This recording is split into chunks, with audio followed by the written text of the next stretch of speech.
Look at this young man, he's an absolute genius. He restored a car that had been abandoned for 30 years. A guy went to his girlfriend's house to meet her parents for the first time. His father-in-law gave him his old car to rebuild to spite him, but he was so confident. When he was an apprentice, he used to dismantle cars every day. It was easy for him. He got the tools from home and started dismantling the car. He didn't realize there was a new tire. He quickly took off the front and rear hoods, and then he starts to take off the front windscreen. As you can see, it's already cracked. Luckily, it's not too badly cracked, and there's not a lot of rain. The corrosion inside the car is not serious. You can see that this guy is very brave. He's wearing slippers to clean up the broken glass. He's not afraid to cut his feet on the glass. With the help of this guy, all the glass fragments are cleaned up.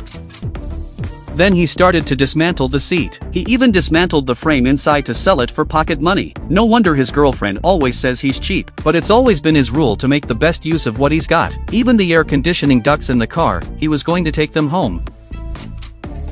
Because of the aging of the electrical wiring, there's no more use for them. After removing the seatbelts, he's going to throw them away. After all, it's a decades-old car, and the roof was already torn. He puts on a mask and removes the roof. Early the next morning, he didn't even eat his breakfast before he started to remove the parts of the car's front cover. To make it easier to remove the engine, he took off the headlights first. The air filter was full of water due to the age of the car. The air filter was full of water and it gave off a bad smell. Luckily, he was wearing a mask, otherwise the smell would have been unbearable. After removing the 4 tires, he got his best friend to help him dismantle the engine. Although the two of them set up scaffolding to divide up the work, but they were still too tired to rest. He quickly finished the rest of the parts. The first thing he did when he got all the parts home was to polish the doors. After that, he began to scrape and putty with skill. The master was impressed by his skills. He's so skilled at such a young age.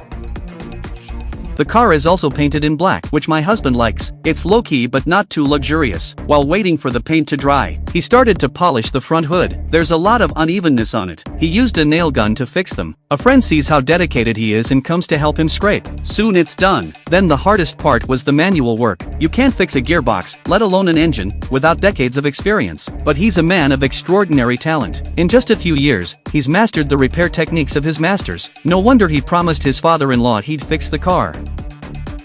Luckily, there wasn't much wrong with the driveshaft. After resanding, polishing and cleaning, he started to repair the engine. Luckily, the pistons are still usable. After polishing and cleaning, they're reinstalled. It's not easy for a craftsman to work so hard every day. I'm sure since you've read this, you'd like to give a shout out to the craftsman. Thank you very much. Look at the new look of this BMW after his restoration. Isn't it very beautiful? Does it shock you? My father-in-law is so excited that he keeps praising him. He's going to get him engaged to his daughter tomorrow. So what do you think of his skills? How would you rate it out of 10? If you like it, please like it and follow it. Every day, we share interesting renovation and restoration videos.